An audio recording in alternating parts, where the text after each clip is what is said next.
കുട്ടിയെ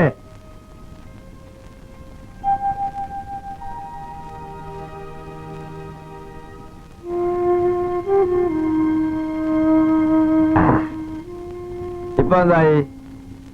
സമ്മതിച്ചിരിക്കണം. ആ, നീ ഉറങ്ങിയിട്ടുണ്ടോന്ന് അറിയാൻ വിളിച്ചടാ. ഉറങ്ങിയിട്ടുണ്ടാവും തിരുമേനി, ഇല്ല എന്ന് ഞാൻ. സോറി, ഞാൻ എന്റെ അനുഭവം വെച്ച് പറഞ്ഞതാ. എന്റെ ഭാര്യയാണ് ഇപ്പൊ അസലും ഉറക്കായിരിക്കും. അല്ല, ഇത് കേട്ടപ്പോ ട്രീസ കരുതും ഞാനൊരു സ്ഥിരം മദ്യപാനിയാണെന്ന്. അല്ലാട്ടോ, ഇല്ലത്തങ്ങടി ചെന്നാ ഈ വക സാധനങ്ങളെ പറ്റി കേട്ടുകേൾവി പോലും ഇല്ലാത്ത ഒരാളാ ഞാൻ. മാത്രമല്ല, മത്സ്യമാംസാദികൾ ഞാൻ കഴിക്കുമെന്ന് എന്റെ ഭാര്യ സ്വപ്നത്തിൽ പോലും കരുതാൻ ഇടം കൊടുത്തിട്ടില്ലേ. ഇതൊക്കെ നാട് വിട്ട് പോന്നാലേ ഉള്ളൂ. നാട് വിട്ട് നാട് വന്നാ പിന്നെ നാണല്ല എന്നാ പ്രമാണം. ഇയാളിങ്ങനെ പൂച്ചയെ പോലെ ഇരിക്കുന്നൊന്നും കണക്കാക്കണ്ട. വിളഞ്ഞ വിത്താ ഒരു കുപ്പി ഒറ്റയ്ക്ക് വിഴുങ്ങും.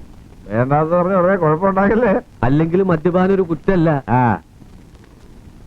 ഞങ്ങളുടെ ദേവന്മാരുടെ കൂട്ടത്തിൽ തന്നെ മദ്യപാനില്ലാത്തൊരു കുറവാന്നല്ല, ഇല്ല.